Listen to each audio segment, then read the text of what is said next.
Good morning, welcome to big discussion. నేను మీ పర్ప. దేశవ్యాప్తంగా ఎన్నికల హడావిడమవుతుంది. వివిధ రాష్ట్రాల్లో ఎన్నికల వేడి రోజు రోజుకి హీట్ పుట్టిస్తుంది. ఇక తెలుగు రాష్ట్రాల్లో కూడా అదే పరిస్థితి నెలకొనుంది. బై ఎలక్షన్ నేపథ్యంలో ఇటు తెలంగాణ, ఆంధ్రప్రదేశ్లో మళ్ళీ ఎన్నికల హడావిడి మొదలైంది. ఒక పక్క కరోనా మహమ్మారి రోజు రోజుకి విజృంభిస్తున్న నేపథ్యంలో ఎన్నికల ప్రచారాలు హోరెత్తిస్తున్న పరిస్థితుల్లో ఎలాంటి సిచ్యువేషన్లు అక్కడ ఏర్పడతాయి, కరోనా మహమ్మారి నుంచి సేఫ్గా ఏ రకంగా ఉండాలని ప్రికాషన్స్ అయితే ఖచ్చితంగా తీసుకోవాల్సిన అవసరం ఉంది. ఇక మరో విషయం, తిరుపతి బై ఎలక్షన్ చాలా హీట్గా మారుతుంది. కారణం, నిన్న మొన్నటి వరకు తెలంగాణలో మనం చూసాం వకీల్ సాబ్తో ఏ రకంగా బీజేపీ ప్రవర్తించిందో. ఆయన బహిరంగంగా మాట్లాడిన సందర్భం గురించి చూసాం. టీఆర్ఎస్కి ఎమ్మెల్సీలో సపోర్ట్ చేయమని కూడా ఆయన డైరెక్ట్గానే మాట్లాడారు. ఈ నేపథ్యంలో ఇక వైసీపీ, టీడీపీ వీటిని పండగ చేసుకునే పరిస్థితి. ఇక జనసేన, బీజేపీ పొత్తు చెడిపోతుంది అని చెప్పి చాలా వ్యాఖ్యలు వచ్చిన సందర్భం. ఇలాంటి పరిస్థితుల్లో ఒక్కసారిగా సోము వీర్రాజు గారు పవన్ కళ్యాణ్ గారిని ఆకాశానికి ఎత్తేశారు.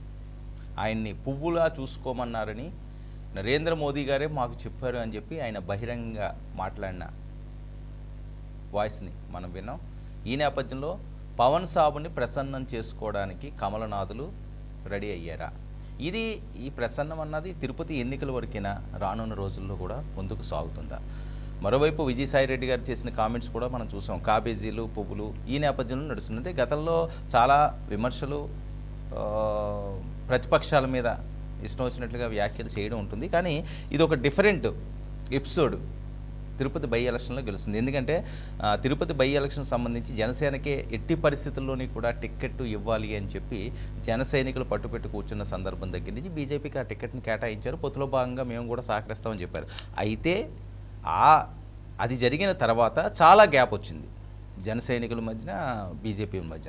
ఈ నేపథ్యంలో ఇక నామినేషన్ల పర్వం ముగిసిన తర్వాత ఎట్టకేలకు సోము వీర్రాజు గారు అవనియండి, పురంధేశ్వరి గారు అవనియండి, పవన్ కళ్యాణ్ గారిని అసలు మామూలుగా పొగట్టలేదు.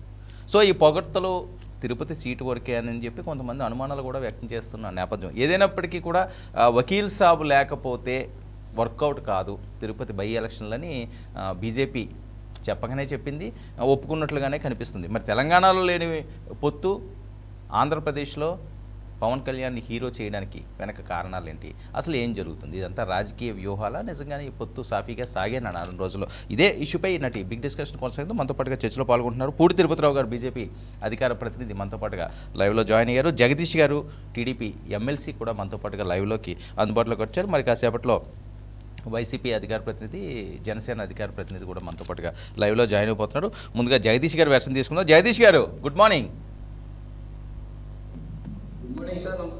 నమస్తే జగదీష్ గారు. 40 years, ఎప్పుడు కూడా 30 years 40 years ఇండస్ట్రీ అని ఎక్కువగా మాట్లాడుకుంటుంటారు. 40 వసంతాలు పూర్తి చేసుకున్న నేపథ్యం, యువరక్తం కావాలి అని చెప్పి కొంతమంది మీ పార్టీ సీనియర్ నేతలే మాట్లాడారు. యువరక్తం నింపుతున్నాము అని. ఏంటి యువరక్తం నింపుతున్నారంటే మరి చంద్రబాబు నాయుడు గారికి ఏమన్నా విరామం ఇచ్చే ఆలోచన ఉందా? ఏం జరుగుతుంది? తిరుపతి బై ఎలక్షన్ అనేది మీకు డూ ఆర్ డై అన్న పరిస్థితి అయిపోయింది. ఎందుకంటే మీ ప్రాబల్యాన్ని చాటుకోవాలి అంటే ఖచ్చితంగా అక్కడ గెలాల్సిన పరిస్థితి వచ్చింది. అదే ఊపులో అటు బీజేపీ, జనసేన కూడా గెలిచే విధంగానే వాళ్ళు ప్రణాళికలు చేస్తున్నారు. అధికార పార్టీ అయితే ఎట్టి పరిస్థితుల్లోనూ దాన్ని వదులుకోదు అన్నది విశ్లేషకులు మాట్లాడే మాటలు. మీ వెర్షన్ ఏంటి? తిరుపతి బై ఎలక్షన్లు అవనివ్వండి, మీ 40 years ఇండస్ట్రీ అవనివ్వండి, రానున్న రోజుల్లో తెలుగుదేశం పార్టీ ఏ రకంగా వ్యూహాలు రచిస్తుంది, ముందుకు వెళ్తుంది? ప్లీజ్. నమస్కారం సార్. అలాగే మరి బీజేపీ అధికార ప్రతినిధి గారు ఉన్న తిరుపతి గారు, వారికి కూడా నమస్కారాలు తెలియజేసుకుంటూ, తెలుగుదేశం పార్టీ నిన్ననే మేము 40 years కంప్లీట్ చేసుకున్నాం. ఈ 40 ఏళ్ల జర్నీలో చాలా సామాజికంగా కానీ రాజకీయంగా కానీ మార్పులు కూడా తీసుకొచ్చాం. మన దేశంలో కానీ మన రాష్ట్రంలో కానీ ఎన్టీ రామారావు గారు ఫెడరల్ వ్యవస్థని పూర్తిగా మార్చేసే పరిస్థితులు అప్పుడు కాంగ్రెస్ ఉంటే అక్కడ నుంచి మనం తీసుకొచ్చాం. ఓకే, అదంతాను. ఈరోజు మీరు తిరుపతి బై ఎలక్షన్ గురించి కూడా మాట్లాడుతూ ఉన్నారు. నేను ఒకటే సార్, 2019లో అసెంబ్లీ ఎలక్షన్ల కన్నా మొన్న జరిగిన పంచాయతీ ఎన్నికల్లో కానీ, మున్సిపల్ ఎన్నికల్లో కానీ ఓటింగ్ పర్సెంటేజ్ అయితే తెలుగుదేశానికి మారింది, పెరిగింది. రెండవది, ప్రత్యామ్నాయం ఈ రాష్ట్రంలో అధికార పార్టీకి ప్రత్యామ్నాయం తెలుగుదేశం పార్టీ ఒక్కటే అనేది చాలా స్పష్టంగా ప్రజలు చూపించారు. ఇవాళ కొన్ని వనరులు మా దగ్గర లేకపోవటం వల్ల మేము సంఖ్యాపరంగా సీట్లు గెలవలేకపోయామేమో కానీ ఖచ్చితంగా మాలో అయితే ప్రజలు పార్టీ పట్ల కానీ మా నాయకుడు చంద్రబాబు గారి నాయకత్వం పట్ల కానీ ప్రజలైతే మెరుగైన అభిమానాన్ని చూపించారన్నది స్థానిక సంస్థల ఎన్నికల్లో చాలా స్పష్టంగా కనిపించింది. అది మాకు ఎంకరేజింగ్. అంచేత తిరుపతి బై ఎలక్షన్లో కూడా ఖచ్చితంగా మొన్న 2 లక్షల ఓట్ల తేడాలు ఉన్నాయి. ఓడిపోయామన్నది 2019లో అందరికీ తెలిసిందే. అయితే 2 lakhs మెజారిటీ అంటే చిన్నది కాదు, పెద్ద మెజారిటీ. ఇవాళ మేము దాన్ని ఎంతవరకు అధిగమిస్తాం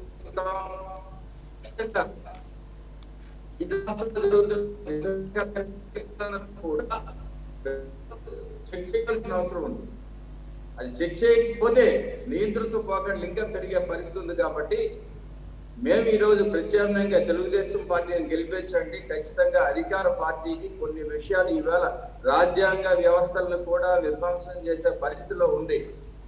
అత్యంత వీటన్నిటికీ ప్రత్యామ్నాయం ఏంటంటే తెలుగుదేశం పార్టీని గెలిపించినప్పుడు ఖచ్చితంగా ఇక్కడ ఒక డెమోక్రటిక్ ఫార్మ్ ఆఫ్ గవర్నమెంట్ మళ్ళీ మన రాష్ట్రంలో చూడడానికి అవకాశం ఉంటుందని ఆ విధంగా మరి మాకు కొన్న కేడర్ అయితే బ్రహ్మాండంగా ఉంది. రాష్ట్రం అంతటా కూడా ఇవాళ మేమందరం కూడా ఎన్నికల్లో మరి పార్టిసిపేట్ చేస్తాం. జగదీష్ గారు 1 minute అండి, మీదేదో సిగ్నల్ ప్రాబ్లం వస్తుంది, మళ్ళీ మిమ్మల్ని కాంటాక్ట్ చేస్తాను. పూడి తిరుపతిరావు గారు కూడా మనతో పాటుగా జాయిన్ అయ్యారు. తిరుపతిరావు గారు గుడ్ మార్నింగ్. నమస్కారం వర్మ గారు. తిరుపతిరావు గారు ఏంటి మిగతా ప్యానలిస్ట్ రైట్ తిరుపతిరావు గారు ఏంటి తిరుపతి బై ఎలక్షన్ క్యాంపెయిన్లో ఉన్నట్టున్నారు మీరు, ఎలా జరుగుతుంది అక్కడ?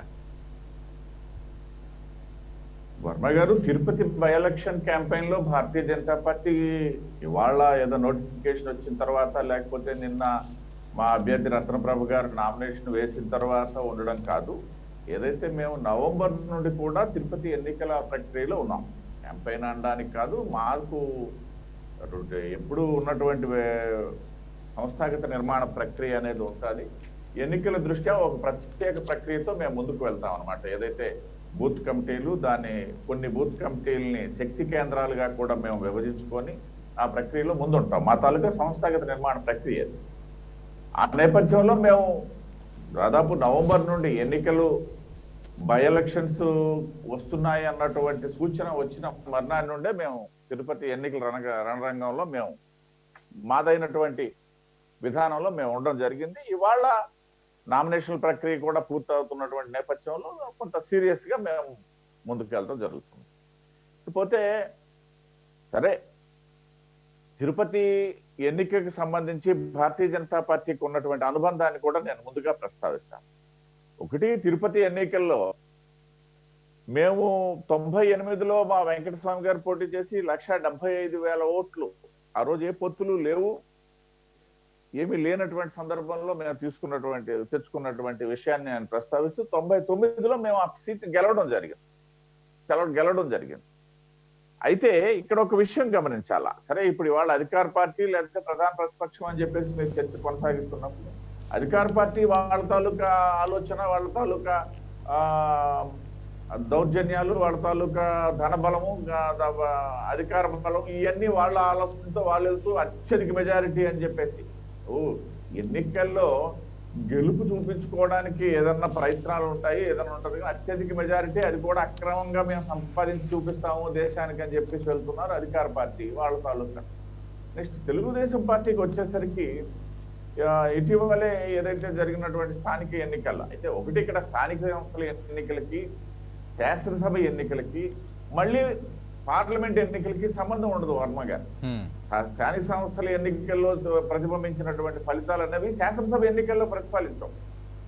చాలా దగ్గరలో మనం అంటే ప్రతిపాదించదు. కానీ మనం ముందుగా మాట్లాడుకున్నాం కూడా, గతంలో కూడా డిబేట్లు ఈ రకంగానే నేతలు మాట్లాడుతున్నారు. పంచాయతీ ఎన్నికలకి, మున్సిపల్ ఎన్నికలకి చాలా వ్యత్యాసం ఉంటుంది, అందులో మేము సత్తా చాడతామని. ఆ పరిస్థితి కనిపించలేదు.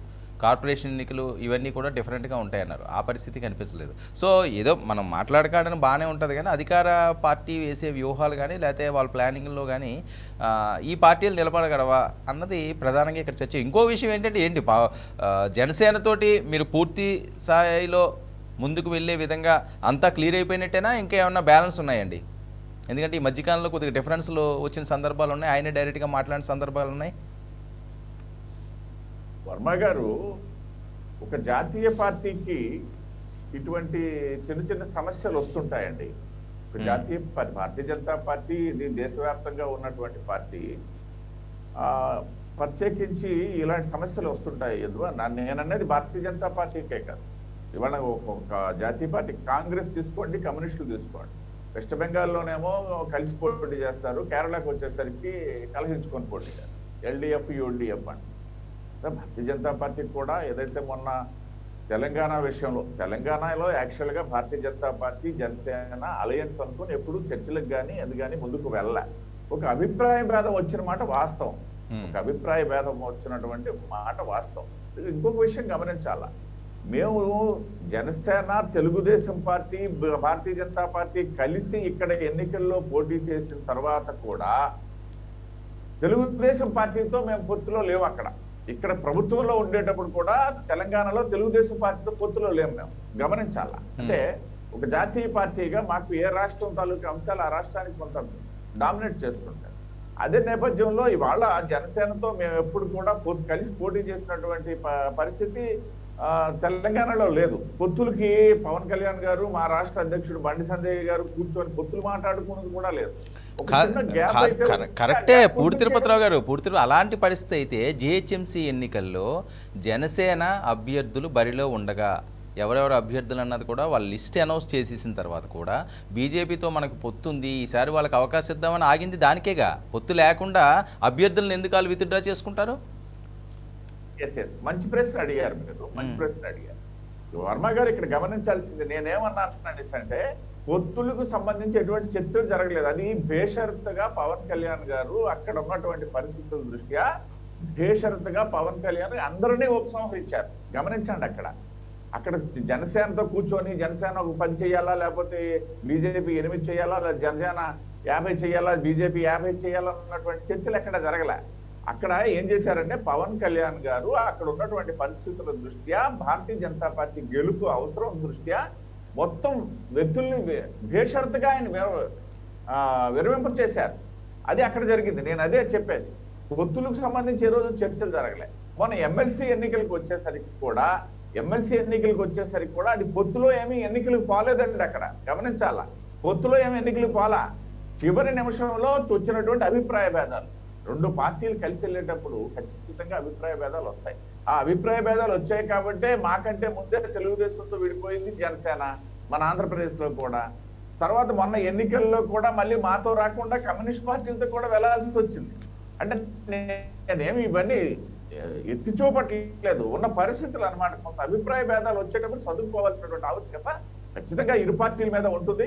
ఇవాళ భారతీయ జనతా పార్టీకి సంబంధించి కూడా వచ్చినటువంటి ఏదైతే ఈ అభిప్రాయ భేదాలన్నీ కూడా మొన్న పవన్ కళ్యాణ్ గారితో మా రాష్ట్ర నాయకత్వం వీర్రాజు గారు, పురంధేశ్వరి గారు, రత్నప్రభ గారు కూర్చొని అక్కడ మాట్లాడుకున్న తర్వాత, అదే పర్యాయంలో ఏదైతే నాదెండ్ల మనోహర్ గారి ఆధ్వర్యంలో జనసేన పార్టీ తాలూకా రిప్రజెంటేటివ్స్, భారతీయ జనతా పార్టీ సోము వీర్రాజు గారి ఆధ్వర్యంలో రిప్రజెంటేటివ్స్ కూర్చొని మాట్లాడుకున్న తర్వాత మా సోము వీర్రాజు గారు ఒక ప్రకటన చేయడం జరిగింది. అది మా మిత్రపక్షానికి సంబంధించి మేము చేసినటువంటి ప్రకటనకి వైసీపీకి ఏం పని అండి? వాళ్ళు ఎందుకు మా మిత్రపక్ష నాయకుడి గురించి మాట్లాడాలా? అంటే అదేదో ఎవరు ఒక విషయం, ఇప్పుడు ప్రజాస్వామ్యం అన్న తర్వాత, పార్టీలు అన్న తర్వాత, అది బహిరంగంగా మాట్లాడిన తర్వాత ఇష్యూ ఓపెన్ అయిపోద్ది. అదేదో మీరు చెవిలో మాట్లాడుకుంటే ఇంట్లో మాట్లాడుకుంటే తెలియదు. ఆయన బహిరంగంగానే పువ్వుల్లో పెట్టి చూసుకోమన్నారు మోడీ గారు, అది నా చెవిలో చెప్పారన్నట్టుగా చెప్పారు. మరి తెలంగాణలో అందరూ ప్రశ్నించేది ఏంటంటే, బండి సంజయ్ గారికి అలా ఎందుకు చెప్పలేదు మోడీ గారు? ఒక్క సోము వీర్రాజు గారికే చెప్పారా జాగ్రత్తగా చూసుకుంటే పవన్ కళ్యాణ్ గారికి అని? ఇంకోటి, ప్రతిపక్షాలు ప్రధానంగా మిమ్మల్ని ప్రశ్నించేది ఏంటి, తెలంగాణలో పవన్ని జీరో చేసి ఆంధ్రప్రదేశ్లో హీరో చేస్తున్నారా, వాడేసుకుంటున్నారు వకీల్ సాబ్ని అన్నది ప్రధానంగా మీ మీద వస్తున్న అభియోగాలు. ప్లీజ్ వర్మ గారు ఇక్కడ వాడుకోవడము, రాజకీయాల్లో వాడుకోవడం ఏం ఉండవండి. ఒక స్ట్రాటజికల్ గా, లాజికల్ గా వెళ్లాల్సిందే తప్పిస్తే అలాంటి పదాలకి ఇక్కడ చోటు ఉండదు. మీరు ఒక విషయం గమనించాలా, మేము నా ఇంకా ఒక అడుగు బాగా ముందుకెళ్తే గుర్తు చేసుకోండి, పవన్ కళ్యాణ్ గారిని నరేంద్ర మోడీ గారి దగ్గరికి తీసుకెళ్ళింది ఆవేళ మా రాష్ట్ర అధ్యక్షుడు కాదు, ఇవాళ మా రాష్ట్ర అధ్యక్షుడు సోము వీర్రాజు గారే. వీళ్ళ ముగ్గురే నరేంద్ర మోడీ, వీళ్ళిద్దరు వెళ్ళి నరేంద్ర మోడీ గారితో ఉన్నటువంటి ఫోటోలు వీడియోలు మీరు అందరూ చూపించినవి, మేమందరం చూపించినవి మీకు మర్చిపోకూడదు. ఆ రోజు కూడా నేను అదే చెప్తున్నా, తెలంగాణలో పార్టీ కలిపి ఆ రోజు ఏమి పోటీ చేయలేదండి. తెలంగాణలో కూడా పవన్ కళ్యాణ్ గారు ఏమి ఆ రోజు ప్రచారం చేయలే. ఆంధ్రప్రదేశ్ మీదే ఫోకస్ ఉంది ఆవేళ. ఆంధ్రప్రదేశ్ లో తెలుగుదేశం పార్టీ, భారతీయ జనతా పార్టీ, జనసేన మూడు కలిసి పోటీ చేసే తప్పిస్తే తెలంగాణలో జనసేన పార్టీ అక్కడ ఏమి పవన్ కళ్యాణ్ గారు కూడా వెళ్ళి ఎక్కడేమి ఇది చేయలా, ప్రచారం చేయలే. ఆంధ్రప్రదేశ్ మీదే ఫోకస్ ఉంది. ఆంధ్రప్రదేశ్ నాయకత్వమే తీసుకెళ్ళింది పవన్ కళ్యాణ్ గారిని నరేంద్ర మోడీ గారికి కలిపి మేము అలయన్స్ లోకి వెళ్తున్నాం అని చెప్పింది. ఇంకా మీరు చెప్తున్న ఆ రోజు తెలుగుదేశం పార్టీకి ప్రచారం చెయ్యను అని చెప్పినటువంటి పవన్ కళ్యాణ్ గారిని ఇదే సోము వీర్రాజు గారు ఇదే మళ్ళీ మోడీ గారి చేత చెప్పించి ప్రచారంలోకి తెచ్చినటువంటి విషయాన్ని కూడా మీకు గుర్తు చేస్తున్నా. కాబట్టి ఈ అంశాలన్నీ ఆంధ్రప్రదేశ్ ఆధారంగానే జరుగుతున్నాయి. బండి సంజయ్ గారికి చెప్పలేదంటే బండి సంజయ్ గారు వాళ్ళు అధ్యక్షులు కాదు. ఆ తర్వాత అక్కడ అటువంటి నేపథ్యం కూడా లేదు. నేను చెప్పేది నేపథ్యం ఉంటే బండి సంజయ్ గారికి కూడా చెప్పేవాళ్ళేమో. ఇవాళ మా సోము వీర్రాజు గారు చెప్పింది అబద్ధము, అది కాదు అని చెప్పే సాహసం నేను చేయను, నాకు అవసరం లేదు. మేము కట్టుబడే ఉంటాం. మా మిత్రపక్ష అధినేత, ఆయనకు ఒక ఫాలోయింగ్ ఉంది. ఆ ఫాలోయింగ్ ద్వారా ఈ రాష్ట్రాన్ని బాగు చేయాలనుకుంటున్నాం. ఏదైతే ఈ కుటుంబ పార్టీల నుండి ఈ రాష్ట్రాన్ని విముక్తి కలిగించాలనుకుంటున్నాం. మాకు ఆయన సపోర్ట్ కావాలా, ఆయనకి మేము సపోర్ట్ ఇవ్వాలా, ఈ నేపథ్యంలో మేము చేసినటువంటి వ్యాఖ్యలు. అంటే రాష్ట్రంలో ఇంకా పవన్ కళ్యాణ్ గారే అధినేత అని చెప్పి డైరెక్ట్గానే మాట్లాడిన పరిస్థితి. మరి చూద్దాం, అసలు జనసేన వెర్షన్ కూడా ఒకసారి విందాం. విజయ్ కుమార్ గారు గుడ్ మార్నింగ్ అండి. వర్మ గారు, మీకు అలాగే ప్యానెల్లో ఉన్న పెద్దలకి 99 వీక్షకులు అందరూ కూడా శుభోదయం అండి. విజయ్ కుమార్ గారు, మీరు చాలా విషయాలకి ఈరోజు సమాధానాలు చెప్పాల్సి ఉంది. ఎందుకంటే పొత్తు ఇవన్నీ కూడా పక్కన పెడితే చాలా ఇష్యూస్ జరుగుతున్నాయి. పవన్ కళ్యాణ్ గారిని పువ్వుల్లో పెట్టి చూసుకోమని మోడీ గారు సోము వీర్రాజు గారికి చెప్పారు, జాగ్రత్తగా చూసుకోమని. సో తెలంగాణ విషయానికి వస్తే అందులో మాకు పెద్దగా పొత్తు లేదు అని చెప్పి బీజేపీ ప్రతినిధులే మాట్లాడుతున్నారు. ఆంధ్రప్రదేశ్ వరకే మేము ముందుకు సాగుతాము, ఆ విధంగానే వెళతాము అని. ఇక మరొక విషయం, మొన్నటి వరకు కూడా బీసీ ముఖ్యమంత్రి అని చెప్పిన సోము వీర్రాజు గారు ఒక్కసారిగా పవన్ కళ్యాణ్ గారి మీద ఇంత ప్రేమ పెరగడానికి కారణం ఏంటి? ఎందుకు ఇంతలా ఆకాశాన్ని ఎత్తేస్తున్నారు? అంటే ఎన్నికల వరకు ఏమన్నా వాడుకునే ప్రక్రియ అని చెప్పి ప్రతిపక్షాలు మాట్లాడే పరిస్థితి. మీరేమంటారు? ముందుగా ఒక విషయం గుర్తుపెట్టుకోవాలండి. ముందుగా ఏదైనా సరే ఈ రాష్ట్రం కానీ ఉమ్మడి రాష్ట్రాలు రాజకీయం అంతా పవన్ కళ్యాణ్ గారి చుట్టూ తిరుగుతున్నాయి అనేది వాస్తవం. ఎంతో మంది, కొంతమంది ఏంటంటే పడని వారు పూర్తిగా ఆయన తక్కువ చేసి మాట్లాడదామన్నా ఇప్పుడు ఏదో అంటే ఆల్రెడీ డైలాగులు వేసేసి సూర్యుడిని అరచేత్తో ఆపేలేము అలాగిలాగా ఆ డైలాగులన్నీ పాత అయిపోయినాయి. కానీ వాస్తవానికి పవన్ కళ్యాణ్ గారు ఆయన స్టేటస్, ఆయన ఉండే చరిష్మా అవన్నీ పక్కన పెడితే అవన్నీ మామూలు బయటకు కనపడుతుంది. మేము దగ్గరగా ఉండేటప్పుడు ఆయన ఉన్నతమైన భావజాలాలు, ఉన్నతమైన మనస్తత్వం, ఉన్నతమైన అసలు హీరో అనేది సినిమా వరకు అయితే మాకైతే మాత్రం మేము ఆయన లీడర్షిప్ లో పనిచేస్తున్నామని మేము చెప్పడం కాదు. కానీ వాస్తవానికి ఆయనతో దగ్గరగా ఉండే ప్రతి ఒక్కరూ కూడా ఈ రోజు ఆయన్ని హీరో కిందే చూస్తారు. కొంత ఎక్కువగా ఇప్పుడు హీరో అనే ఒక దీన్ని ఆ స్టాండర్డ్ ని దిగజార్చిన తర్వాత ఆయన దేవుడని మాట్లాడే పెద్ద వ్యక్తులే ఆయన దేవుడని మాట్లాడతారు. ఆయన్ని అంత ఎందుకు ఎత్తుతారంటే ఆయన ఏదో హీరో అనో, లేకపోతే ఏదో సినిమాల్లోని పెద్ద హిట్లు వచ్చేసాయనో, లేకపోతే డాన్స్ బాగా చేసేస్తారు, లేకపోతే ఇంకోటి ఫైట్లు చేసేస్తారు కాదు. వాస్తవానికి గుర్తుపెట్టుకోవాల్సింది ఏంటంటే సినిమా హీరోల్లో కూడా ఆయన వైవిధ్యం ఉంటుంది. వైవిధ్యం ఆయన నటనలోనే కాదు, ఆయన సినిమా తీరులో కూడా 12 సంవత్సరాలు పూర్తిగా ఫ్లాప్లు వచ్చినప్పుడే హిట్ అయిన హీరో ఎవరైనా ఉన్నారంటే ఆయనే. అది సినిమా వరకు పక్కన పెడితే, అదే విధంగా ఈ రోజు ఓడిపోయిన తర్వాత ఎవరా నాయకత్వంగా లీడర్ గా ఐడెంటిఫై అవుతున్నారు, ఎవరి మీద ఎక్కువగా నమ్మకం పొందుతున్నారంటే ఆయనే. ఈ రోజు ఆయన చుట్టూ తిరగడానికి కారణం, కేవలం ఏకైక కారణం ఆయన ఉన్నతమైన మనస్తత్వం. ఇది చాలా క్లారిటీ. అయితే ఈ రోజు 2 రాష్ట్రాలు ఎవరు వద్దన్నా అవునన్నా ఈ 2 రాష్ట్రాల్లో ఈ రోజు ప్రతి ఒక్కరూ కూడా కేంద్రీకృతమైనది పవన్ కళ్యాణ్ గారు మాత్రమే.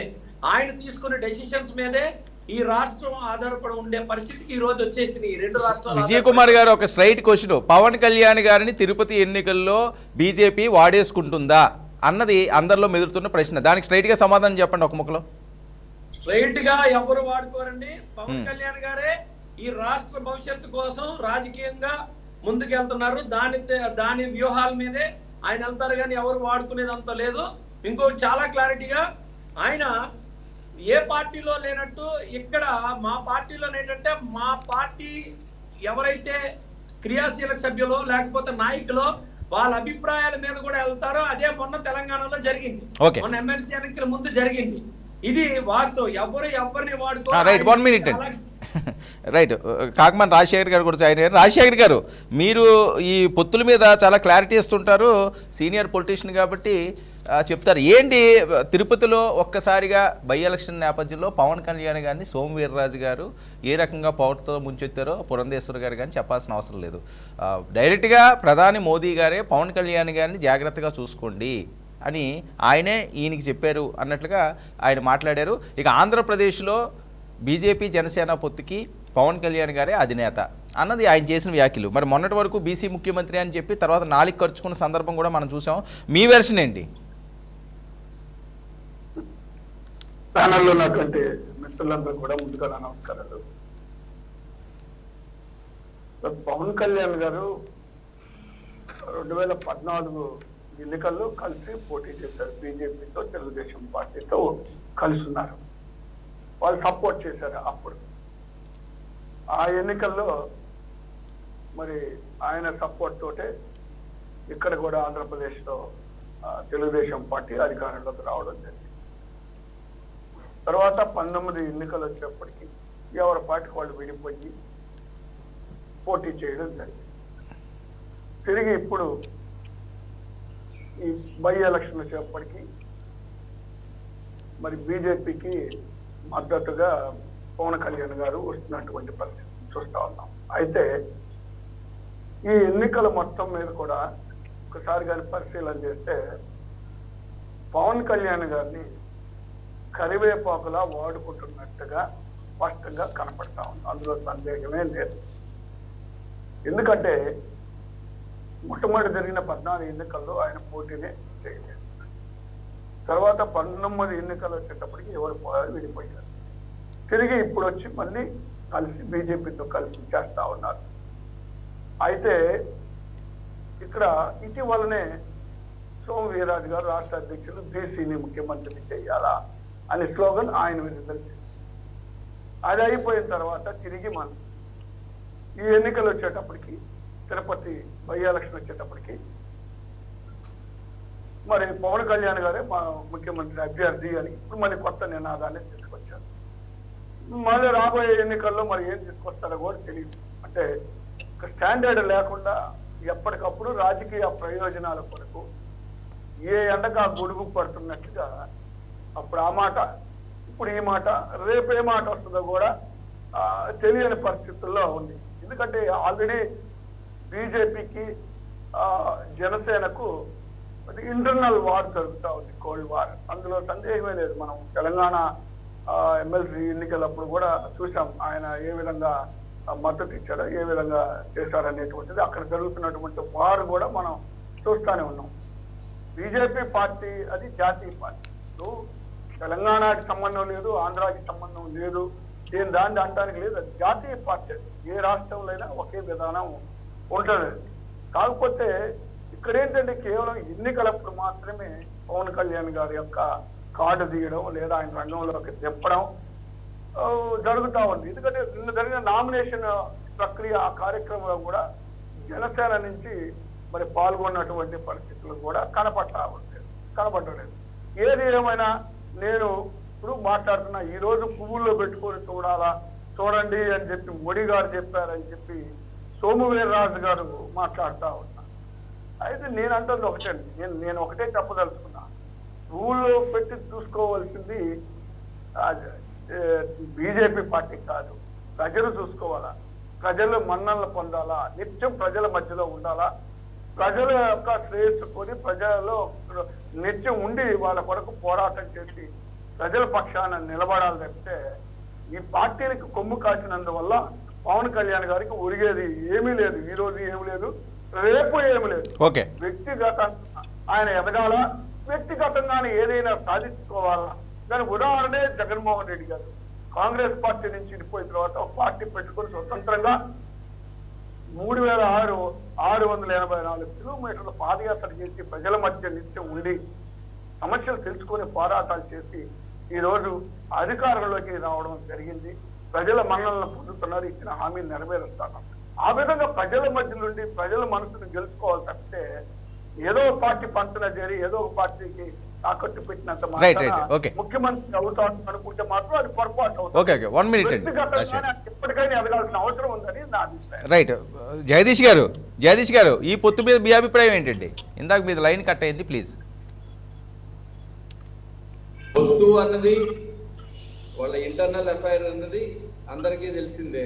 అయితే పబ్లిక్ డొమైన్కి వచ్చేటప్పటికి అందులో రాజకీయాల్లో ప్రతిదీ కూడా పబ్లిక్ అందరూ పార్టిసిపేట్ చేస్తారు, పబ్లిక్ అందరూ చదువుతారు. కాబట్టి ఏవైతే ఇప్పుడు మిత్రులు చెప్పారో అన్నట్టు డిఫరెన్సెస్ ఒక పక్క ఉండి జనసేన ఆ రోజు బీజేపీ క్యాండిడేట్ ఉంటుందని చెప్పినప్పుడు జనసేన ఆగ్రహం చాలా మనం కూడా చూసాం. సోమవీర్రాజు గారే అన్నారు ఇంకేం డిస్కషన్ జరగకముందే బీజేపీ నిలబడుతుంది తిరుపతిలో అని చెప్పగానే జనసేన అంతా ఆగ్రహం. అక్కడ నుంచి ఏంటంటే ప్యాసిఫై చేయడానికి ఇవన్నీ చేసుకొస్తా ఉన్నారు అన్నది వాస్తవం.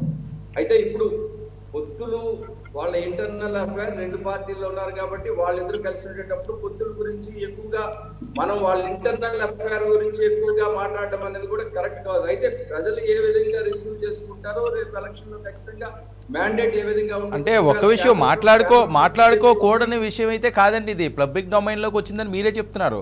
పబ్లిక్ డొమైన్ లోకి వచ్చిన తర్వాత చర్చ అన్న సాగుతుంది ఖచ్చితంగా పబ్లిక్ గా మాట్లాడుతున్నప్పుడు. అది ప్లీజ్.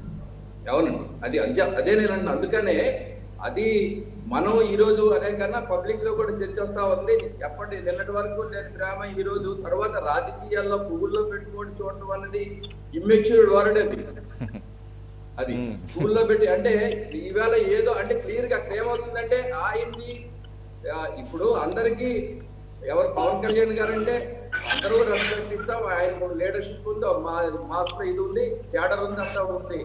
ఇవాళ అంటే అది అందులో ఏమవుతా ఉందంటే ఎప్పుడు లేని ప్రేమ ఇవాళ ఎందుకు చూపిస్తా ఉన్నారు. పొత్తులో భాగంగా ఉన్నప్పుడు అవన్నీ ఉంటాయి, అంచేత ఆ చర్చ అలాగే నడుస్తా ఉంది. అయితే ఇవాళ ఏంటంటే ఎలక్షన్ కి వచ్చేటప్పటికి బీజేపీ ఇవాళ రాష్ట్రానికి చాలా చెప్పాల్సిన అవసరం ఉంది. స్పెషల్ కేటగిరీ స్టేటస్ దగ్గర నుంచి చాలా ఇష్యూస్ ఉన్నాయి. వీటిలో ఉన్నప్పుడు పవన్ కళ్యాణ్ గారు కూడా ఏ విధంగా తీసుకుంటారు ఈ ఇష్యూస్ అన్ని ఇవాళ తిరుపతి బై ఎలక్షన్ లో దే ఆర్ కమింగ్ టు. అందులో ఇవాళ రూలింగ్ పార్టీ వైఎస్ఆర్ పార్టీ కూడా ఉంది. వాళ్ళు ఏ విధంగా ఈ ఇష్యూస్ ఏవి ఎందుకు కలపకుండా ఎప్పుడు కూడా మ్యానిపులేట్ చేసి రాజకీయాల్ని మ్యానిపులేట్ చేద్దాం, ఓట్లు సంపాదిద్దామని తప్పిస్తే ఇవాళ రాష్ట్రానికి ఉన్న ఇష్యూస్ అన్నింటినీ కూడా డిస్కస్ చేయాల్సిన పరిస్థితి కూడా ఎక్స్పెక్ట్ చేస్తా ఉన్నారు. జయదీష్ గారు 1 minute అండి. రాజశేఖర్ గారు.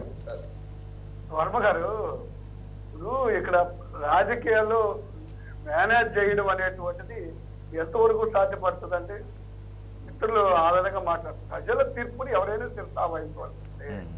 ప్రజల తీర్పుని ఎప్పుడు కూడా మనం అవమానపరచకూడదు, అపహాస్యం మాట్లాడకూడదు. ఎందుకంటే ప్రజలు ఇచ్చినటువంటి తీర్పు ఈరోజు జగన్మోహన్ రెడ్డి గారు ముఖ్యమంత్రి అయ్యారంటే ఆయన పడ్డటువంటి కష్టం, ఆయన చేసినటువంటి శ్రమ ప్రజలు అది కరెక్టేలేండి. అది ఎవరు రైట్ అన్నా ఎవరు రాంగ్ అన్నా ఆయన అయితే ఒక ఋషిలా యజ్ఞమే చేశాడు, నో డౌట్. అది ఆయన వయసుకి ఆయనకి జైలుకి వెళ్ళినా ఎన్ని చేసినా ఆయన ఎక్కడ ఎన్ని అవమానాలు పడినా చాలా పట్టుదలగా ముందుకు వెళ్ళారు. తర్వాత రాజకీయ పరంగా విమర్శలు ఇవన్నీ కూడా పక్కన పెడితే జగన్మోహన్ రెడ్డి గారు మాత్రం ఓ యజ్ఞమే చేశారు, నో డౌట్. అది నెక్స్ట్ ఇంకో విషయం అండి, 2019 విషయానికి వస్తే అసలు బీజేపీ ఈ స్టాండ్ తీసుకోవడానికి కారణం ఏంటి?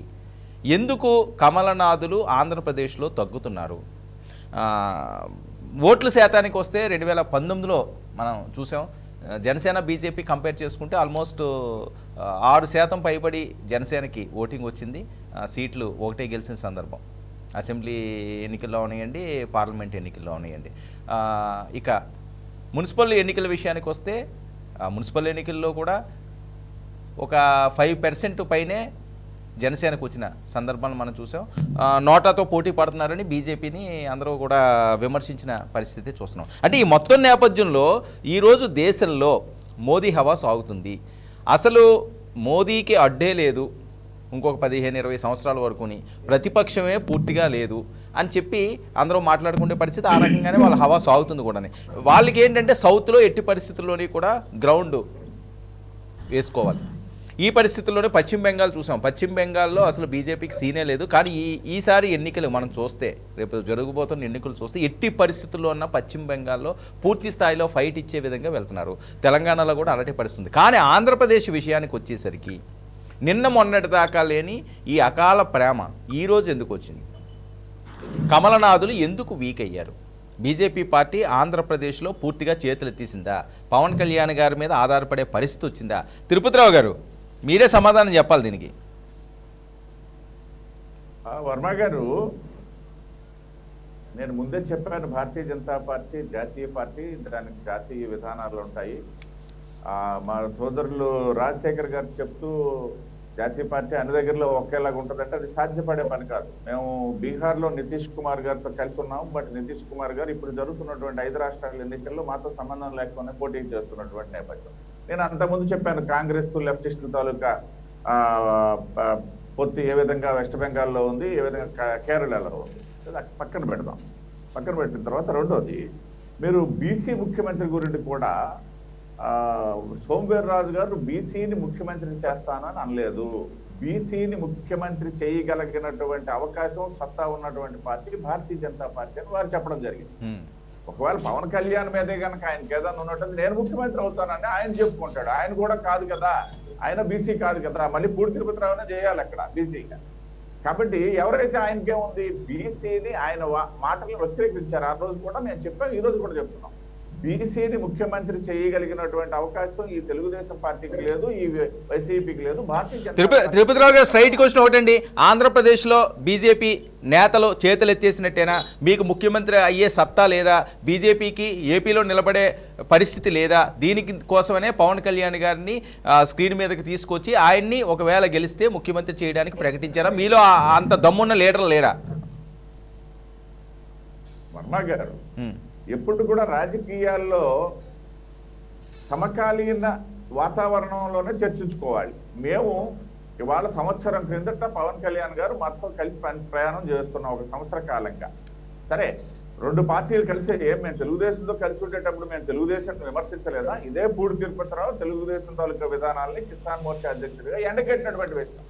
కాబట్టి అవన్నీ ఉంటాయి, దానికి నేను సమాధానం చెప్పాల్సిన పని లేదు. 2 పార్టీలు కలిసి వెళ్ళేటప్పుడు కింది స్థాయిలో ఉంటాయి. ఒక్క విషయం మీరు గమనించాలా, పవన్ కళ్యాణ్ గారికి సోమవీర్రాజు గారికి చాలా సత్సంబంధాలు ఉన్నాయి. మీరు తిరుపతిలో ఆయన భారతీయ జనతా పార్టీ పోటీ చేస్తుందని ప్రకటించిన విషయాన్ని కూడా మీరు ఎత్తి చూపుతున్నారు.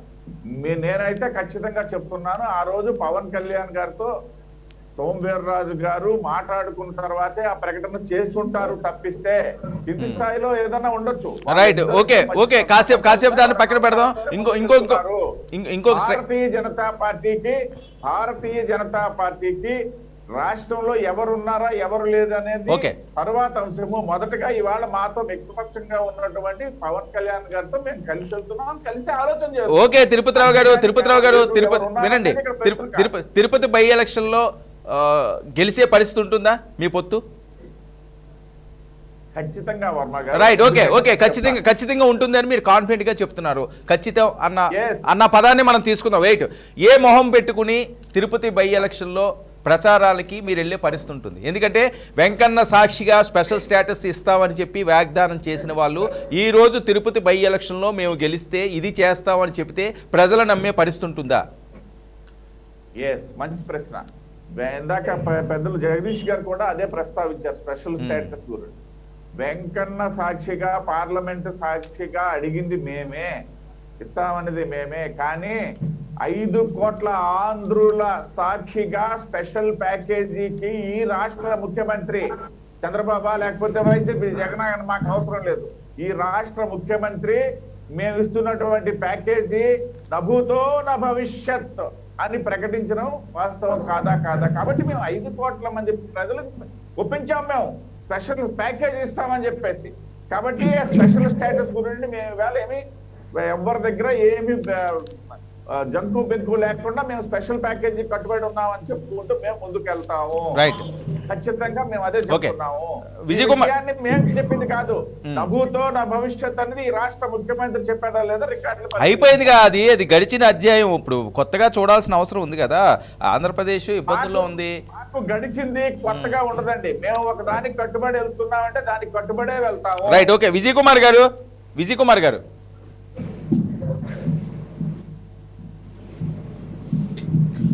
గారు ఆ రోజు పొత్తులో భాగంగా పొత్తు పెట్టుకున్నప్పుడు 2019 ఎన్నికల సంబంధంలో ఉన్నాయండి, 2014 విషయంలో ఉన్నాయండి. మనం చూసాం ఆ రోజు ప్రచార సభలో పవన్ కళ్యాణ్ గారు కూడా పాల్గొన్నారు. తిరుపతికి సంబంధించి చాలా ప్రాంతాల్లో తిరిగారు మోడీ గారితో. ఆయన కూడా ఆ రోజు ఆయన సాక్షిగానే మాట్లాడిన పరిస్థితి. తిరుపతిలోనే స్పెషల్ స్టేటస్ అవనియండి, ఆంధ్రప్రదేశ్కి ఒక అద్భుత రాష్ట్రంగా దేశంలో తీర్చిదిద్దుతాము అని చెప్పి ఆ రోజు వాగ్దానం చేశారు. ఆ తర్వాత పొత్తులన్నీ విడిపోయి మళ్ళీ ఇప్పుడు కొత్తగా కలుస్తున్నాయి. ఓకే, మిమ్మల్ని మీ నాయకుడిని పువ్వుల్లో పెట్టి చూసుకోమన్నారని చెప్పి ప్రధాని మోదీ గారు చెప్పారంటే చాలా గొప్ప విషయం. ఎందుకంటే చాలామంది దేశంలో నాయకులు ఉన్నారు. మరి సడన్గా పవన్ కళ్యాణ్ గారి మీద ఎంత ప్రేమ ఎందుకు వచ్చిందో మరి మోదీ గారికి, సోము వీర్రాజు గారికి తెలియాలి. ఓకే, ఏదైనప్పటికీ కూడా ఆయన నిబద్ధత గల నాయకుడు కాబట్టి ఆయన పొగిడినా ఓకే, పొగడొచ్చు. లేకపోతే ఆంధ్రప్రదేశ్లో రానున్న రోజుల్లో ఒకవేళ అధికారం చేపడితే పవన్ కళ్యాణ్ గారికి సీఎం వచ్చు. కానీ ఓట్లు అడిగినప్పుడు మనం కొన్ని ప్రచారాలకు వెళ్తున్నప్పుడు అక్కడ ప్రజలను మనం ప్రసన్నం చేసుకోవాలి అంటే గతంలో మాట్లాడిన మాటలు, గతంలో చేసిన వాగ్దానాలు ఇవన్నీ కూడా ఒకసారి రిపీట్ అవుతాయి కదా. ప్రతిపక్షాలకు కూడా ఛాన్స్ ఇచ్చినట్టే కదా. అవేమీ కాకుండా ఈరోజు మేము మళ్ళీ జనాల దగ్గరికి వెళ్తాము, వాళ్ళని ఓట్లు అడుగుతాము, మేము ఇచ్చిన వాగ్దానాలు ఏమీ కూడా మేము పట్టించుకోలేదు, వీళ్ళ వల్ల మేము ఆ వాగ్దానం తీర్చలేకపోయాం, వాళ్ళ వల్ల మేము ఈ వాగ్దానం తీర్చలేకపోయాం అని చెప్పి మాటల వరకు బాగానే ఉంటాయి. కానీ ఓటర్ల నాడికి, ఓటర్ల దగ్గరికి వెళ్ళినప్పుడు మనం ఏం చేసామన్నది చెప్పాల్సిన అవసరం ఉంది కదా. అలాంటి పరిస్థితి ఈరోజు మీరు కానీ, జనసేన కానీ, బీజేపీ కానీ వెళ్ళి ప్రచారం చేసినప్పుడు అక్కడ ప్రజలు మిమ్మల్ని యాక్సెప్ట్ చేసే పరిస్థితి ఉంటుందా? వరం గారు, మీరు 2019 అంటున్నారు. 2019 కాదు, 2014లో మీరు 2014-19 కూడా సపోర్ట్ చేసాం. ఒకసారి సపోర్ట్ చేసాం. అయితే పాపం వైఎస్ఆర్సీపీ పార్టీ వాళ్ళకి ఇందాక కూడా పాపం రాజశేఖర్ గారు వాళ్ళకి ఎన్నిసార్లు చెప్పినా కూడా మేము వాళ్ళతో పాటు వెళ్ళి ఆయనకి సపోర్ట్ చేశారు, వీడికి సపోర్ట్ చేశారు, వాళ్ళకి సపోర్ట్ చేశారు అంటారు. వాస్తవానికి మేము సపోర్ట్ మాత్రమే ఇచ్చాం కానీ మేము ప్రభుత్వంలో భాగస్వాములం కాదు. ఆ రోజు 2014లో పెద్ద సమస్య ఏంటంటే ఈ రాష్ట్ర అభివృద్ధి, రాష్ట్రాన్ని ముందుకు తీసుకెళ్లి ఒక కొత్త రాష్ట్రం, ఆ కొత్త రాష్ట్రానికి ఒక ఎక్స్పీరియన్స్డ్ పర్సన్ ఉండాలి. కాబట్టి చంద్రబాబు నాయుడు గారిని మరి మేము విశ్వసించి ఆయన మోడీ గారితో పాటు కలిస్తే ఈ రాష్ట్రానికి బాగుంటుందని చెప్పి ఆ రోజు ఉన్న పరిస్థితుల్ని ఆ రోజు దీని మీద మాట్లాడటం జరిగింది.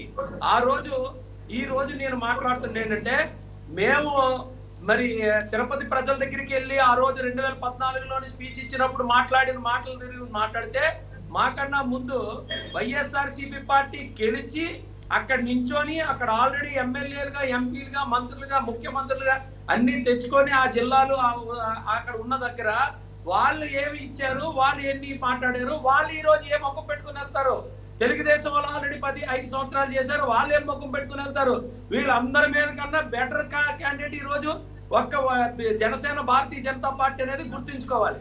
అంతేగాని ఎంతసేపు ఆ రోజు మాట్లాడారు, ఎస్ 100% మాట్లాడాం, 100% మాట్లాడి చెప్తున్నాం. మాట్లాడి చెప్పినప్పుడు 5 సంవత్సరాలు పరిపాలించిన తెలుగుదేశం పార్టీ ఎందుకు అన్నిసార్లు యూటర్న్ తీసుకుంది? ఆ యూటర్న్ తీసుకోబెట్టుకే కదా 23 సీట్లకు పరిమితమైంది. ఆ యూటర్న్ తీసుకోబెట్టుకే కదా 23 సీట్లకు పరిమితమైంది. ఆ యూటర్న్ తీసుకోబెట్టుకే కదా 23 సీట్లకు పరిమితమైంది. వర్మ గారు ఒక్కసారి నన్ను పూర్తి చేయండి. ఇది చాలా క్లారిటీగా నేను మాట్లాడే మాట చాలా క్లారిటీగా మాట్లాడుతున్నా. మెడలు వంచేస్తాం, తొడలు తింపేస్తాం, ఏళ్ళు కొట్టేస్తాం, అవి చేసేస్తాం, ఈ చేసేస్తామని ప్రగల్భాలు పలికి 25 సీట్లు, 23 సీట్లు, 22 సీట్లు తెచ్చుకున్న వైఎస్ఆర్సీపీ పార్టీ ఈ రోజు మాట్లాడాలి. ఏ మొత్తం మీద వస్తుంది అక్కడికి? ఖచ్చితంగా వాళ్ళు సమాధానం చెప్పాలి. వాళ్ళు సమాధానం చెప్పాల్సిన అవసరం ఉంది. కానీ స్పెషల్ స్టేటస్, ప్రత్యేక ప్యాకేజీ అంశం అన్నది కేంద్రానికి సంబంధించిన అంశం. వీళ్ళు సమాధానం చెప్పాలి. రాష్ట్రంలో ఉన్నందుకు, కేంద్రంలో ఉన్నందుకు వాళ్ళు సమాధానం చెప్పాలి. వర్మ గారు అబ్సల్యూట్లీ నేను అంటుంది దయచేసి నాది పూర్తవని అండి. దాన్ని బట్టి చాలా క్లారిటీ, ఈ వీడియో ద్వారా చాలా క్లారిటీ. మేబీ 99 టీవీ ఇప్పుడు ప్రెసెంట్ ఉన్న దాంట్లోని తక్కువ మంది చూడొచ్చు, కానీ ఈ వీడియో 100% ఎక్కువ మంది చూస్తారు. ఎందుకంటున్నానంటే ముందు మాట్లాడాల్సింది ఈ రోజు పరిపాలిస్తున్న వైఎస్ఆర్సీపీ ఎన్ని యూటర్లు తీసుకుంది, ఎన్ని వంకరలు తీసుకుంది. యూటర్లు కూడా అనడానికి లేదు, ఇష్టం వచ్చిన టర్లు తీసుకొని మాట్లాడి ఈ రోజు ఏ ముఖం పెట్టుకొని తిరుపతి ఎలక్షన్ కి వెళ్తుంది. అక్కడ ఉన్న తిరుపతి వెంకటేశ్వర స్వామిని ఎంత ఇబ్బంది పెట్టారు, ఆ తిరుపతి గుడిని ఎంత ఇబ్బంది పెట్టారు, హిందువుల మనోభావాలను ఎంత ఇబ్బంది పెట్టారు, ఎంత చేస్తున్నారు వాళ్ళు మాట్లాడాలి ఫస్ట్. రెండు, తెలుగుదేశం గురించి ఈ రోజు ఆల్రెడీ వాళ్ళకి శిక్ష వేశారు కాబట్టి వాళ్ళు ఏ పరిస్థితి ఆల్రెడీ అక్కడ వాళ్ళు ఆ 23 సీట్ల నుంచి ఈ రోజు ఎలా బలపడతారు అనేది వాళ్ళు ఆల్రెడీ మేము కొన్ని తప్పులు చేశామని ఆల్రెడీ మాట్లాడుకున్నారు వాళ్ళ పరిస్థితి. ఈ రోజు ముఖ్యంగా వైఎస్ఆర్సీపీ పార్టీ ప్రగల్భాలు పడుతుంది. ఈ రోజు ఆయన అన్నాడు, మీరు కూడా అంటున్నారు చాలా కష్టపడిపోయారు, చాలా వన్ సింగిల్ మ్యాన్ గా జగన్ గారు చేసిపోయారు, కష్టపడిపోయారు. ఎస్, 100% కష్టపడ్డారు కాదనట్లా. కానీ ఆ రోజు అపోజిషన్ పార్టీలో ఉండి ఆ రోజు 65 సీట్లు పై చిరికిస్తే అసెంబ్లీకి వెళ్ళండి ఆయన అంటే వెళ్లకుండానా బయట గడిపిన దానికి మేము చప్పట్లు కొట్టాలా? మా మద్యం తర్వాత డబ్బు పూర్తిగా వెదజల్లి ఈ రోజు అధికారంలోకి వచ్చి అబద్ధాలు చెప్పి అధికారంలోకి వస్తే మేము చప్పట్లు కొట్టాలా? ఆయన గ్రేట్ అనుకోవాలా? 100% ఈ రోజు గ్రేట్ నాయకుడు పవన్ కళ్యాణ్ గారు. ఆ పవన్ కళ్యాణ్ గారు ఈ రోజు అక్కడికి వస్తారు. ఇంకొకటి కూడా చెప్తున్నాను, ఇష్టం వచ్చినట్టు మాట్లాడతారు, మాట్లాడని ఇబ్బంది లేదు. 100% నిజాయితీతో మేము చెప్తున్నాం. 100% మాకే నిజాయితీ ఉంది. ఈ రోజు ఈ రాష్ట్ర పరిస్థితుల్లో ఏదైతే స్పెషల్ స్టేటస్ అనేది చాలా తక్కువ కలిగింది. ఈ రోజు 400 కోట్ల రోజుకి అప్పులు చేసుకొని ఈ రోజు నాయకులు ఇష్టం వచ్చినట్టు ఒక దిశ దశ లేకుండా, ఒక వ్యూహం లేకుండా, ఒక ఈ రాష్ట్రానికి ఏమి చేయకుండా ఈ రోజు రోజుకి 400 కోట్ల అప్పులు చేసే ఈ నాయకుల ఈ రాష్ట్రం. విజయ్ కుమార్ గారు, తిరుపతి బై ఎలక్షన్ పవన్ కళ్యాణ్ గారు ప్రచారం చేస్తున్నారా? ఒక్కసారి వరం గారు ఒక్క విషయం వినండి, మేమే తీసుకెళ్తాం. ఈ రోజు ఆ స్పెషల్ స్టేటస్ లో ఉండే ప్రతి అంశాన్ని కూడా ఈ రాష్ట్రం స్పెషల్ స్టేటస్ అని పేరు పెట్టకపోయినా స్పెషల్ స్టేటస్ అని పేరు. ఒక్క విషయం విజయ్ కుమార్ గారు ఒక్క విషయం చాలా వినండి. ఓకే, లేదు వినండి, మేము చెప్పింది కూడా వినాలి, మీరు వినాలి, ఒకసారి వినండి, మేము చెప్పింది కూడా వినండి. చాలా ఆవేశంగా ఉన్నారు మీరు. రైట్, వినండి. రాష్ట్రాలు అప్పులు చేయడం ఇది పెద్ద ఇష్యూ ఏం కాదండి. ఈ రోజు వినండి, కేంద్ర ప్రభుత్వం ఎన్ని అప్పుల్లో ఉంది వినండి. కేంద్ర ప్రభుత్వం ఎన్ని లక్షల కోట్ల అప్పుల్లో ఉంది. ఎందుకు కాదు అంటే మీరైనా వరం గారు తప్పు మాట్లాడుతున్నారు. ఎందుకు కాదు ఎవరి కోసం అప్పులు చేస్తారు? చేసిన దానికి ఏం సాధించారని అప్పులు చేస్తారు? కాదండి, ఏం సాధించారో ఏం చేస్తారో అనేది ప్రజలు ఇచ్చి మ్యాండేటరీ పెట్టి ఉంటది కదా ఎన్నికల్లో. ఏం మాట్లాడతారు వర్మ గారు? మీరు ఎందుకు అప్పు చేస్తారండి? అప్పు చేసినప్పుడు దాన్ని తీర్చే పద్ధతి ఉందా? దాన్ని ఎందుకు చేస్తున్నారు తెలుసా? దాని వల్ల ఏం ఉపయోగం ఉంది రాష్ట్రానికి? Right, 1 minute. రాజశేఖర్ గారు రాజశేఖర్ గారు ఓకే వినండి. విజయ్ కుమార్ గారు వెయిట్. రాజశేఖర్ గారు అప్పులు చేస్తే మీరెందుకు సపోర్ట్ చేస్తున్నారు వరం గారు? రాజశేఖర్ గారు మీ మీద గౌరవం ఉంది. అప్పులు చేసే వాళ్ళకి బుద్ధి చెప్పాల్సింది పోయి ఒక్క విషయం వినండి. విజయ్ కుమార్ గారు, ఏ రాష్ట్రం అన్నా అప్పులు లేకుండా రాష్ట్రాన్ని నడిపించే పరిస్థితి ఉండదు విజయ్ కుమార్ గారు. కేంద్రానికి అవనియండి, రాష్ట్రాలకు అవనియండి. Right wait. Okay wait. Rajasekhar garu మొదటి ప్లేస్ లో ఉందండి ఆంధ్రప్రదేశ్ రాష్ట్రం అప్పులకి. రైట్ 22 కోట్ల. అదే కదండి, లోటు బడ్జెట్ లో ఉన్న ఆంధ్రప్రదేశ్ కి కేంద్రం చెయ్యాలనే కదా చెప్పేది. 5 కోట్ల మందికి ఇచ్చిన ఆ రోజు హామీలు నెరవేర్చాలనే కదా చెప్పేది. అది టీడీపీ ప్రభుత్వం చేయనియండి, వైసీపీ చేయనియండి, రేపు మీరెళ్ళినా అప్పులు చేసుకోవాలి, తప్పదు. అప్పులతోటే బతకాల్సిన పరిస్థితి ఏముంది? కట్టుబట్టలతో వచ్చింది రాష్ట్రం, ఇక్కడికి కట్టుబట్టలతో వచ్చింది. ఎవరికి వాళ్ళు వాడుకున్నారు, అది వాస్తవం. రాజకీయ నాయకుల తప్పులే ఈ రోజు ఆంధ్రప్రదేశ్ కి శాపాలు. అది ఏ పార్టీ అయితే అవనియండి. రాజశేఖర్ గారు జనసేన నాయకులు మిత్రులు విజయ్ కుమార్ గారు ఈరోజు ఫుల్ బీపీలో ఉన్నట్టున్నారు. లేదు, ఆయన ఏపీలోనే ఉన్నారు, బీపీలో లేరు.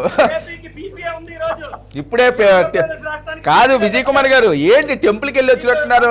వినండి, విజయ్ కుమార్ గారు టెంపుల్కి వెళ్ళి వచ్చినట్టున్నారు, బొట్టది పెట్టారు, ప్రశాంతంగా కూల్గా ఉండండి ప్లీజ్. రైట్, ఒక్క విషయం. రైట్ తప్పు ఒక్కడ వింటున్నారా? అప్పులు చేయకపోతే రాష్ట్రాలు బతికే పరిస్థితి లేదు Vijay Kumar garu. Not only Andhra Pradesh, not only YSRCP ప్రభుత్వం. Please try to understand. 1 minute please, చాలాసేపు తీసుకున్నారు మీరు. రాజశేఖర్ గారు వర్మ గారు ఇప్పుడు జనసేన పార్టీ నాయకులు మాట్లాడుతూ తీరు విధానం చూస్తే అది వాళ్ళకి ఓట్లు లేవు సీట్లు లేవు, వాళ్ళే ఇన్ని మాటలు ఊరుకోండి సార్, మీకేం వచ్చాయి? మీకేం వచ్చాయంటే మీరేం మాట్లాడతారండి? వన్ మినిట్ విజయ్ కుమార్ గారు మాట్లాడండి. మీరు మాట్లాడినప్పుడు వాళ్ళు ఎవరో ఇంటరప్ట్ చేయలేదు కదా. వినండి మీకు సమాధానం చెప్పాల్సింది వాళ్ళే కదా. Wait one minute Vijay Kumar గారు 1 మినిట్. అది చెప్తే ఊరుకుంటా. 1 మినిట్ డబ్బులు లేకుండా మద్యం లేకుండా మీరు విజయ్ కుమార్ గారు 10% కూడా మీరు సంపాదించారు. విజయ్ కుమార్ గారు ఓకే, ఒక్క నిమిషం మీకు నేను అవకాశం ఇస్తాను. మాట్లాడండి, ఇంటరప్ట్ చేయకండి. వాళ్ళు ఏం చెప్తారో విందాం. వాళ్ళు ఏం చెప్తారో విందాం. వినండి, మీరు చెప్పింది వాళ్ళు విన్నారు కదా. వినండి, మీరు చెప్పింది వాళ్ళు విన్నారు కదా.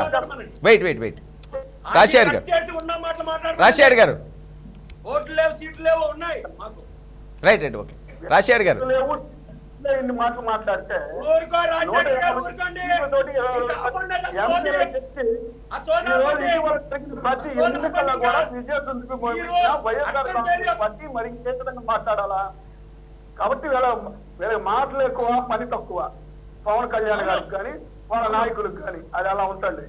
నేను ఒకటే కోరుతున్నాను సార్, ఈరోజు బీజేపీ పార్టీ కానీ జనసేన పార్టీ కానీ ఈరోజు తిరుపతి బై ఎలక్షన్ లో ఓట్లు అడిగేటువంటి హక్కు వాళ్ళకి అక్కడ ఉంది. ఎందుకు అంటున్నానంటే వాళ్ళు అదే తిరుపతిలో 14 ఎన్నికల్లో హామీ ఇచ్చినటువంటిది ఏమైందంటే ప్రత్యేక హోదా 5 కోట్ల ఆంధ్ర ప్రజల యొక్క ప్రయోజనాలను తొంగలో తొక్కి ఇచ్చిన హామీని నెరవేర్చకుండా తగుదనమ్మా అంటే తిరిగి ఇప్పుడు మళ్ళీ ఎన్నికల్లోకి వెళ్ళడం అనేటువంటిది, ఎన్నికల్లో మళ్ళీ కొత్త వాగ్దానాలు ఇస్తా ఉన్నారు. అక్కడ బీజేపీని కానీ గెలిపిస్తే కేంద్ర మంత్రిని చేస్తాను అని. కాబట్టి గతంలో తెలుగుదేశం పార్టీతో ఉన్నప్పుడు వెయిట్ విజయ్ కుమార్ నేను ఇస్తాను వెయిట్ సాధించారు. ఏమి సాధించారు గతంలో ఉన్నప్పుడు? ఈ సాధించిందండి విజయ్ కుమార్ గారు. ఆగండి, మీరు పార్లమెంట్ టికెట్ కోసం చెత్త విధాలా ప్రయత్నం చేశారు పవన్ కళ్యాణ్ గారు. నయానా భయానా అదిరిస్తో బెదిరిస్తో ఎన్ని ప్రయత్నాలు చేసినా మోడీ గారికి ఎవరికి ఒకే వ్యక్తి కాదు కాబట్టి వాళ్ళు బీజేపీ పార్టీకి టికెట్ పెట్టుకున్నారు. మీరు అక్కడ ఫెయిల్ అయ్యారు. మీరు మర్యాదగా కూల్గా కూర్చుంటే బెటర్ ఉన్న గౌరవం అని ఉంటది. ఇప్పుడే మీరు అవార్డు పాలైపోయారు టికెట్ తెచ్చుకోలేకపోయినందుకు. కాబట్టి మీరు కొద్దిగా అలా కంట్రోల్గా ఉండండి. తర్వాత వచ్చి మీ సీన్ ఏదో ప్రజలకు అర్థమైపోయిందండి కేంద్రంలో మోడీ గారి దగ్గర.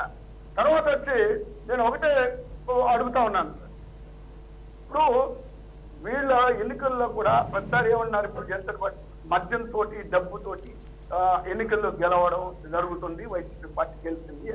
అదేనండి నేను మరొకసారి చెప్తున్నాను, ఆ విధంగా మాట్లాడొద్దు. ప్రజల తీర్పుని అపహాస్యం చేస్తూ అలా మాట్లాడొద్దు.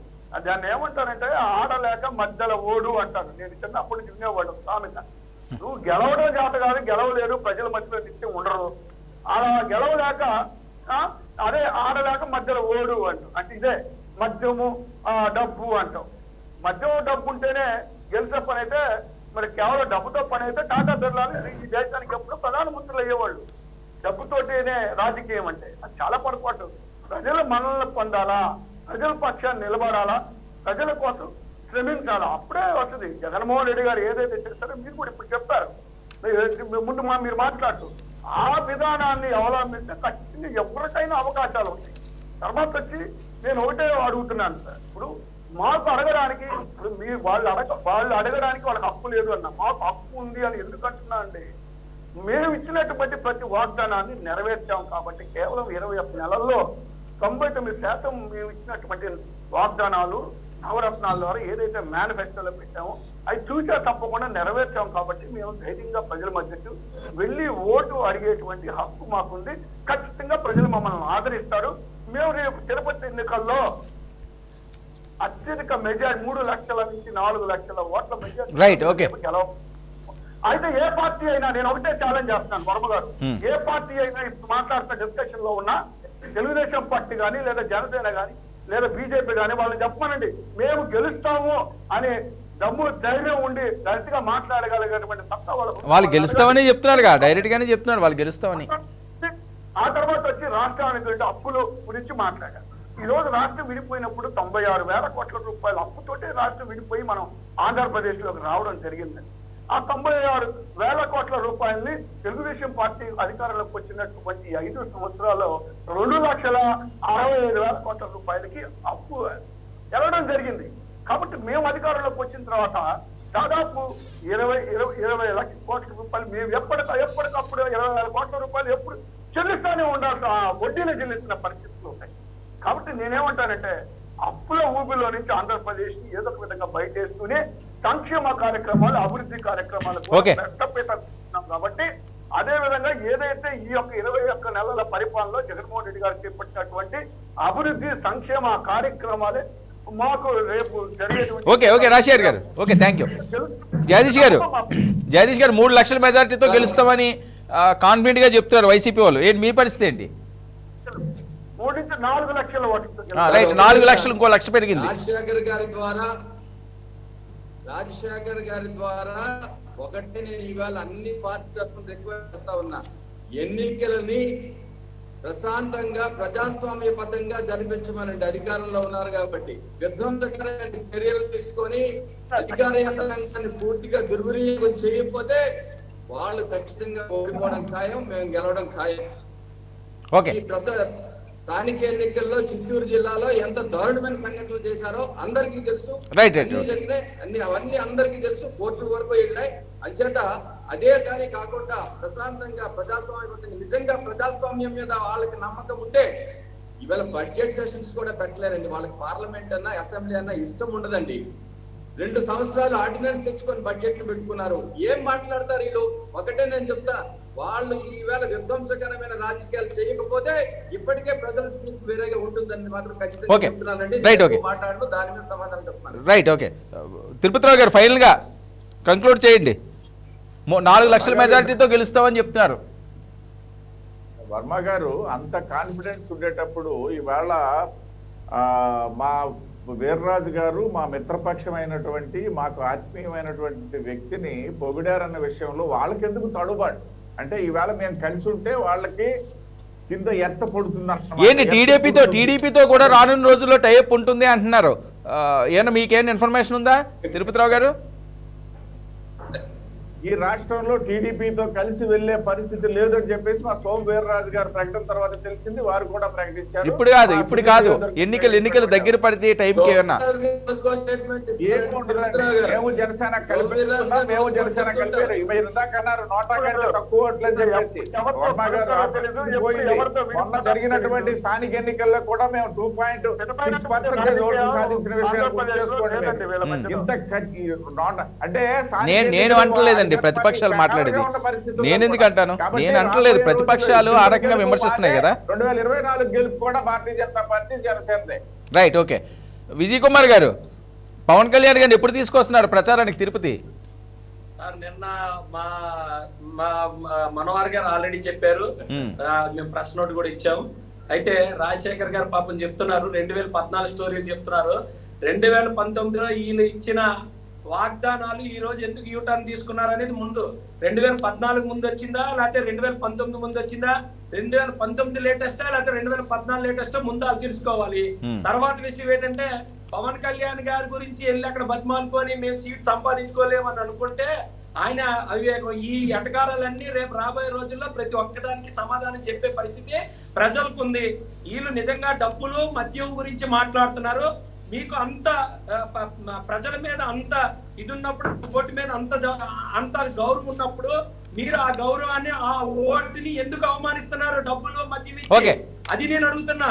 మేము మాట్లాడితే కాదు, మీరు మద్యము డబ్బులు ఇచ్చి మీరు భయపెట్టి జనాల్ని భయపెట్టి చేస్తున్నారు అనేది చాలా clarity.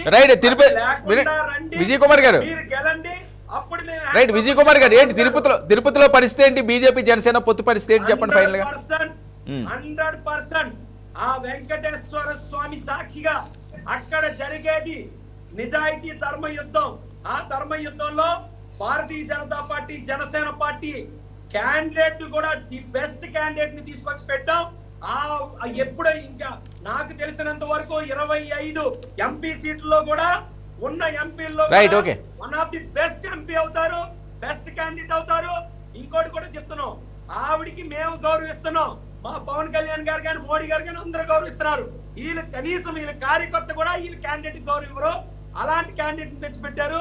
100% the best candidate, the best service ఇచ్చేది మాత్రం భారతీయ జనతా పార్టీ, జనసేన పార్టీ ఉమ్మడి అభ్యర్థి మరి ఈ రోజు గెలుస్తారు, ఓకే. 2 లక్షల ఓట్లు పడతాయి అనేది ప్రజలు చెప్పాల్సింది. ప్రతి ఓటుకి మేము గౌరవిస్తాం, ప్రతి ఓటుకి మేము నమస్కరిస్తాం, ప్రతి ఓటుకి మేము సేవ చేస్తాం. తిరుపతిరావు గారు, ఆంధ్రప్రదేశ్కి ప్రత్యేక హోదా ఇస్తే తిరుపతి సీటు మేమే అనానమస్గా మీకు ఇస్తాము అని చెప్పి అధికార పార్టీ నేతలు మాట్లాడే పరిస్థితి. 25 సీట్లు ఇచ్చిమనండి, 23 కూడా ఇచ్చిమనండి. అధికార పార్టీ తెలుగుదేశం పార్టీ కూడా ఇచ్చేయాలా? కుమార్ గారు అధికార పార్టీ తాలూకా వాగ్దానాలన్నీ ప్రస్తావించారు. మళ్ళీ నేను తిరుపతి ప్రయాణం చేయక్కర్లేదు. వాళ్ళ వాగ్దానాలు రాజశేఖర్ గారు, రాజశేఖర్ గారు, ఇవాళ 23 ఎంపీలని బీజేపీకి ఇస్తే ప్రత్యేక హోదా ఇస్తారట. బాగుంది డీల్. తెచ్చుకున్నారు. వర్మ గారు 23 సీట్లు ఎలా గెలిచారు? అలాగే గెలిచారు. మాట్లాడతారు సార్, వీళ్ళకి సీట్లే లేవు కదా. Right, okay. సీట్లు లేని వాళ్ళు ఎన్నికలు మాట్లాడతారు. ఓకే. కాబట్టి వీళ్ళ మాటలకి ఏమొచ్చాలండి. రేపు ఎన్నికల్లో మాత్రం వీళ్ళు ఎంతమంది గెలిచినా కూడా విజయం మేమే సాధించబోతున్నాం. అది వాస్తవము. Right, right, okay. కాదండి, బడ్జెట్ ప్రజలు పెట్టండి. మమ్మల్ని ఆశీర్వదిస్తారనేటువంటి నమ్మకం, విశ్వాసం మాకుంది. అప్పుడు మాట్లాడండి. Right, okay. Thank you Rajasekhar గారు చర్చలో పాల్గొన్నందుకు. థ్యాంక్ యూ సుందరపు విజయ్ కుమార్ గారు చర్చలో పాల్గొన్నందుకు. థ్యాంక్ యూ అండి పూడి తిరుపతిరావు గారు. థ్యాంక్ యూ జగదీష్ గారు. ఇది ఇవాళ big discussion. Tirupati by election హాట్గా సాగుతుంది. ఎన్నికల ప్రచారానికి అన్ని పార్టీలు సిద్ధమై ఎవరికి వారు గెలుపు ధీమాలు వ్యక్తం చేస్తున్నారు. మరోవైపు జనసేన బీజేపీ పొత్తు అన్నది ఇప్పుడు రాష్ట్రంలో హాట్ టాపిక్గా మారింది. పవన్ కళ్యాణ్ ప్రచారానికి కూడా వస్తున్నారని చెప్పి బీజేపీ నేతలు మాట్లాడుతున్నారు. అదేవిధంగా జనసేన నాయకులు కూడా పవన్ ప్రచారం చేస్తారని చెప్తున్నారు. మరి తిరుపతి ప్రజలు ఎవరికి పట్టం కడతారు, ఓటర్ల ప్రసన్నానికి నాయకులు ఏ రకంగా ఎత్తులు వేస్తారు అన్నది వేచి చూడాల్సింది. Stay tuned. For more updates, please subscribe 99 TV Telugu.